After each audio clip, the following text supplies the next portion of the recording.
So, like she said, I'm Sarah. I'm the general surgery coordinator here.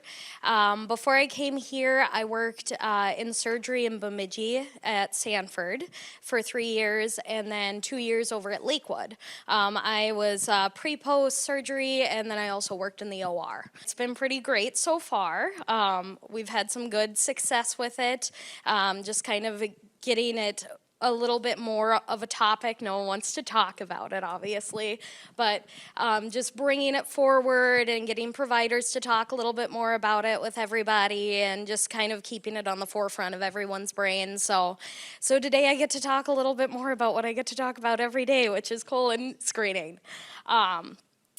So with that being said, yes, I do like to hunt. My husband and I are big hunters. We do a lot of out-of-state hunting, a lot of turkey hunting. We're actually headed for a fall bear hunt.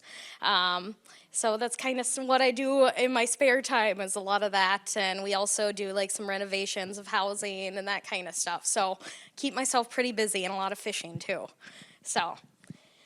So I guess with that, I'll get started here. Also, not a huge public speaker. Didn't know that was going to be part of this job, but they wrote me into it. So let's see. Let's start with the biggest thing is what is colorectal cancer? So colorectal cancer is a disease in which the cells of the colon and the rectum grow out of control. Abnormal growths in the colon can also occur, and these are called polyps.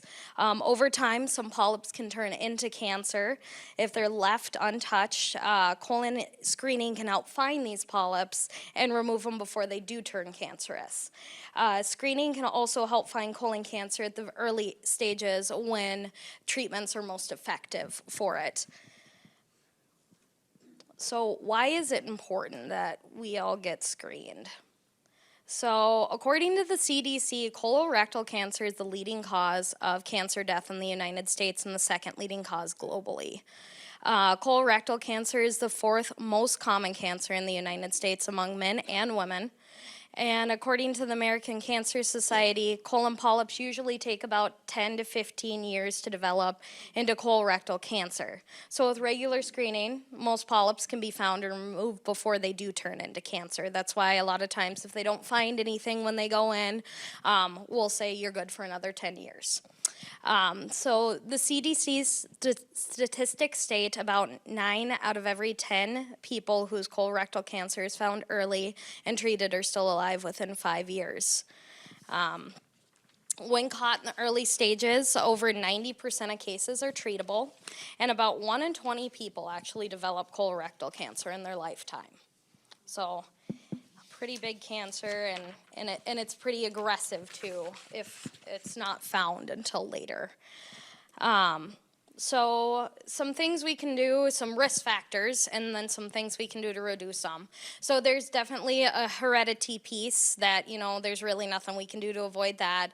Inflammatory bowel disease, if you have like Crohn's disease or ulcerative colitis, personal or a family history of colon cancer, or colon polyps, as well as genetic syndromes like Lynch syndrome and then FAP syndrome, which is it's familial Andiomas polosa, which is just for kind of a fancy term for polyp farmers. You tend to make a lot of polyps. And then lifestyle factors, lack of regular physical activity, diet low in fruits and vegetables, low fiber and high fat diet, or a diet high in processed meats, overweight or obesity, alcohol consumption, and then tobacco use. So the most effective way to reduce the risk of colon cancer is obviously routine screening. Starting at age 45 is now the recommendation. A diet low in animal fats and high in fruits and vegetables and whole grains, and then increasing your physical activity and maintaining a healthy weight and trying to limit your alcohol consumption and avoid tobacco use. So, what symptoms should you look for? A lot of times there isn't any symptoms. Colon polyps and cancers, they don't always cause any symptoms. That's why it's so important to have regular screenings, because a lot of times you have no idea that you have any polyps or anything going on. If you do have symptoms, some of those may include a change in bowel habits, blood in your stool or on your stool, diarrhea, constipation, abdominal pain, aches or cramps that don't go away, and then unexplained weight loss.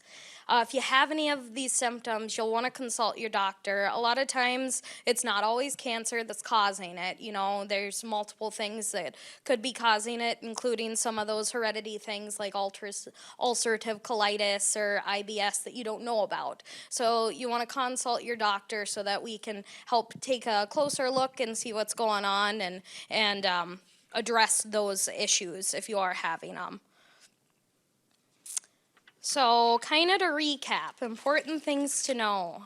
Screening tests can find the precancerous polyps so they can remove them before they turn into cancer. Screening tests can also find cancer in the early stages, like I said, when treatments are most effective. Regular screening begins at age 45 and is recommended to continue to age 75.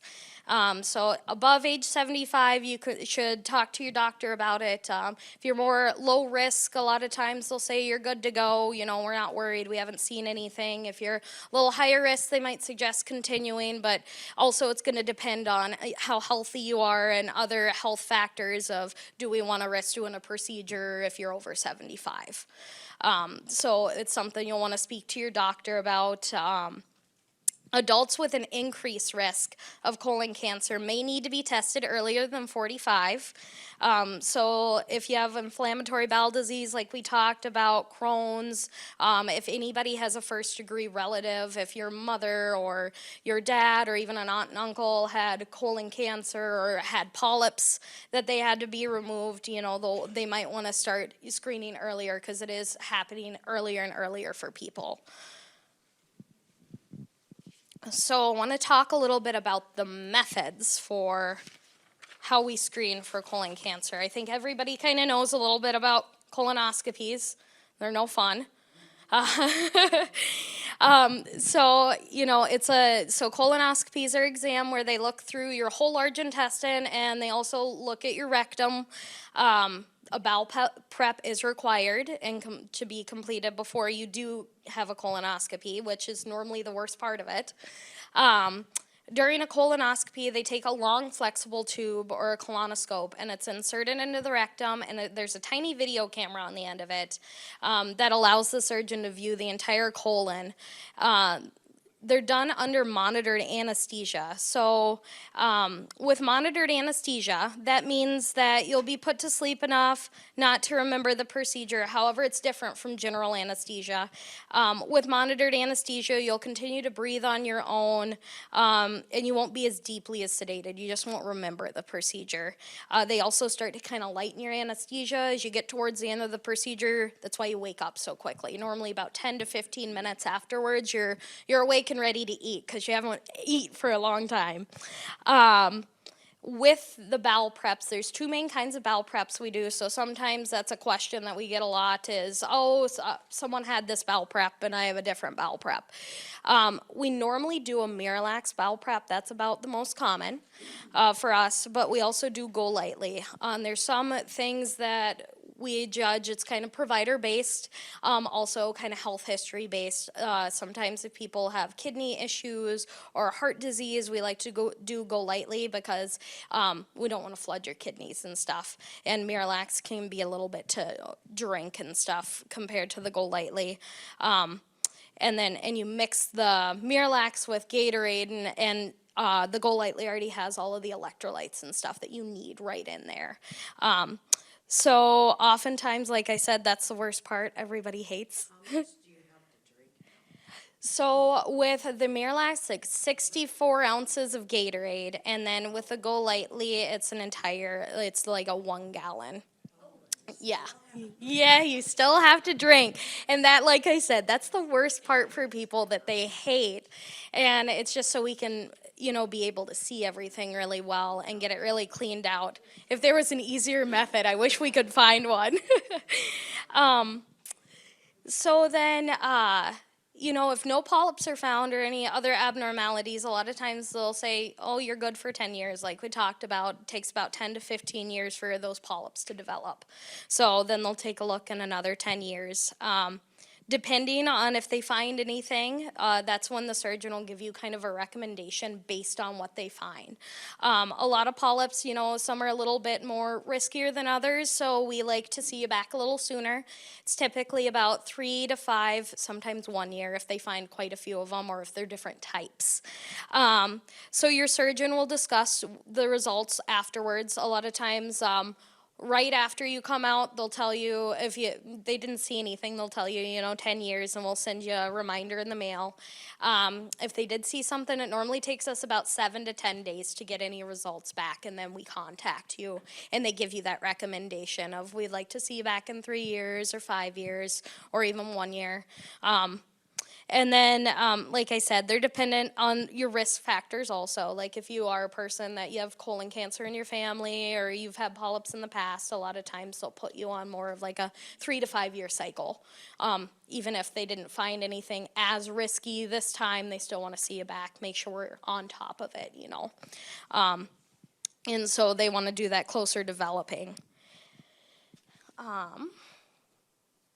The other screening method, which I'm sure some of you have heard about, and it's getting pretty popular, is Cologuard.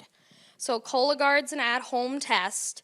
It's non-invasive. That's why people really like it. There's no prep involved with it, so you don't have to drink anything. The provider can order the kit for you. So when you go for your annual physical and you discuss the screening, you can discuss whether or not it's appropriate, and we'll go into that kind of who can have this, who it's available to, because it's not available to everybody depending on your health history or your family, if you're a high-risk person. With this kit, it consists of the sample container that you'll put your sample in, bracket for your toilet, and then the liquid preservative. And that's, I think, what people don't love about it is they have to, add this preservative into your stool sample, which isn't glorious. But it comes with all the patient instructions with it. It comes with sample labels, the shipping box, and then it also comes with all the instructions for returning your sample. And it's 92% effective. So it is effective at finding cancers overall, and then 94% at finding stage 1 or 2 cancers. Excuse me. Most people are covered by Medicare and the most major insurances, and then 94% have no out-of-pocket costs, even if their insurance doesn't cover it. And they do have like a tip line and stuff for if you need to talk to your insurance about it, or they'll talk to your insurance directly too through the company. Important things to know, like I said. So this is kind of how it works. It detects DNA in the blood release from the altered cells that can detect the precancer and the cancer in it. And it can also detect polyps. A lot of times you'll get a abnormal test because you have polyps in there. So those slough off just tiny little bits of DNA that it detects in your stool. It should only be used for patients at the age for colon cancer risk and who aren't having any symptoms. So any of those previous symptoms we talked about, they're going to want you to have a colonoscopy. We want to get up in there and see what's going on. A Cologuard screening, you have to do it every 3 years if it's normal. And your provider will contact you with results to tell you if it is normal or abnormal. Positive results don't necessarily confirm a presence of cancer. Like I said, it can confirm maybe you have a polyp in there that we need to do a colonoscopy for. If you do have a positive result, they do recommend, and you should be getting a diagnostic colonoscopy is required afterwards if you have a positive result from it. If you have a history of hemorrhoids or active hemorrhoids, you shouldn't use Cologuard because it can detect that blood and cause an abnormal result, even if it's just a hemorrhoid. As well as if you have a menstrual cycle still, you shouldn't use it at the time of your menstrual cycle. Any blood it can detect, and it's not quite specific enough to know where that blood is coming from. You should provide, so you shouldn't provide a Cologuard sample if you're bleeding at all. And you should check with your insurance about covering a diagnostic colonoscopy in the event that you have a positive result. That's something I've kind of heard through the grapevine a lot about is, insurances are a little bit different about covering your screening colonoscopy versus covering a diagnostic. And so if this Cologuard test comes back positive, it will have to be a diagnostic colonoscopy because it's saying that there's something going on. So when you're kind of weighing your options, you might want to contact your insurance, see what their policy is, if just on the off chance it does come back abnormal. So have you heard that if you do this and it comes back positive, then you need a colonoscopy? Sometimes your insurance won't pay for that. Yes. Yep, that's correct. Yep, sometimes, or they'll pay less because it's then labeled as a diagnostic instead of just a screening. Yep. So I've heard in some insurances, and I'm not sure which insurances, but I have heard that complaint come back and so just so you know, it's a good idea when you're kind of weighing your options. If you have this option of I should contact my insurance and just see what their policy is on what the difference is. So, which one's best for you guys? So like we talked about, Cologuard testing is only for ages adult 45 and older at average risk. So if you have any colon cancer, personal history of colon cancer, polyps, any type of those inflammatory bowel disease or any of those heredity, as well as a family history of colon cancer or polyps, they're not going to want to do a Cologuard on you. Your screening options should be discussed with your primary care when you go for your annual, and they can kind of help you decide which one's best for you based on your health history, your family health history. And colonoscopies, they're still considered gold standard. But this is, something to also take into some factors. But even besides your health criteria, your insurance coverage, the ability to take time off work is an issue for people, especially since we're moving up that age bracket of people getting screened. If they have a responsible adult to bring them to and from their colonoscopy, because you have to have a driver since you get anesthesia. So sometimes that's an obstacle for people. And then just any other life obstacles that would make it difficult for you to actually come in and have a procedure done. So that's why, like I said, Cologuard's kind of that a little bit more readily available. If it works for people, you can do it in the privacy of your own home and send it away, So then I have a couple. Well, I want to take a brief pause. Any questions so far? The Cologuard test versus PSA test. Yeah. Is there much difference in that? Or your FIT test. So FIT tests, they're kind of going away from. So that's only 1 year it's good for. And it's not nearly as effective, they're finding, because it's even less sensitive than like the Cologuard, like we talked about. If you're bleeding at all, like hemorrhoids, even like the smallest and stuff, the Cologuard test is a little bit more sensitive in identifying, like, okay, this is actually something that's happening, like DNA cells that are being sloughed off, versus those like FIT tests are very like any kind of blood can set them off and have a positive for it. So they're kind of shying away from those. They used them for a long time, and then just that you have to get it done yearly. They were finding a lot of people weren't getting them done yearly, because it's like you come in for your physical, you don't come in for another couple of years. And then you're behind on your screening already, so at least this is a 3-year coverage too as well, so you get a little bit more of that leeway, so you're not having to do it annually as well. Good question. Did that answer it? Okay. Any other questions? Anybody? Okay. So I got a couple of YouTube videos. Let's see if they'll play for me. Tell me about your prep. You drink the solution and then you stay by the toilet. I couldn't get far from the toilet at all. I have to admit to something. I actually set up mirrors so I could watch TV. Can you tell me why you got a colonoscopy? When I was younger, I was having issues with constipation, and my PCP was very proactive. My doctor told me I needed to at 45. Is it worth it? For the inconvenience you go through, the peace of mind that you get is definitely worth it.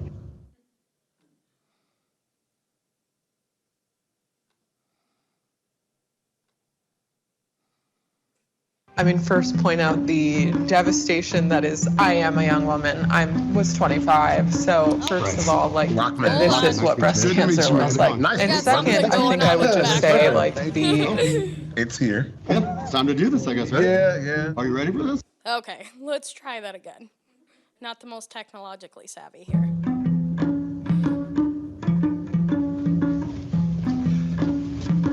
Bryce. Rockman. Rockman, nice to meet you, man. Good to meet you, man. How's it going? Nice ink, brother. Thanks, man. Yes, Nice sweater. sir. Thank you. Oh, It's here. yeah, it's time to do this, I guess, right? Yeah. Are you ready for this? I'm as ready as I was when I had the colonoscopy. I totally agree with that one. But it was something that was necessary, man. For sure. So tell me why you got a colonoscopy. It was important. There's a family history that came with not colon cancer, but other types of cancer. It's funny because, like, I was waiting for my doctor to tell me, like, it's time to get a colonoscopy. Really? Right? Never happened. So finally, at 50, I was like, is it time? Do I get one? So I pushed it. Did you try any other types of screenings before the colonoscopy? Of course, I did the at-home test. It was clear, but the doctor said, look, those are good, Right. but we need to go up there. Right. We need to see what's up there. Get that camera up there. Yes, sir. For sure. Yeah. Tell me about your prep.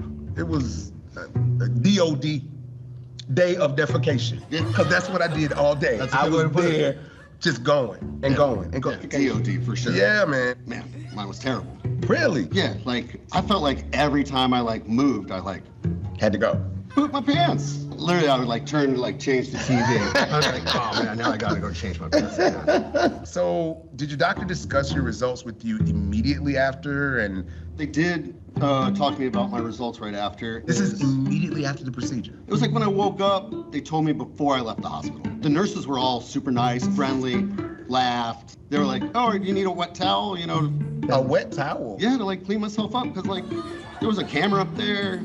I did not get the wet towel. That was a nice warm wet towel. What was the biggest lesson after all this? Just curious. I'm the owner of my own health because no one told me. So I had to find out. Especially as guys, I'm glad we're having this conversation. We have got to take matters into our own hands, 100%. right? We're the Yeah. CEO of our bodies, so we got to take those matters in our hands. Cool.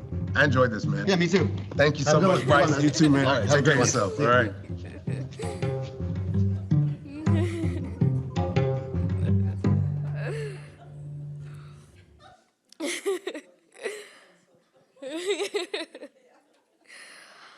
Oh.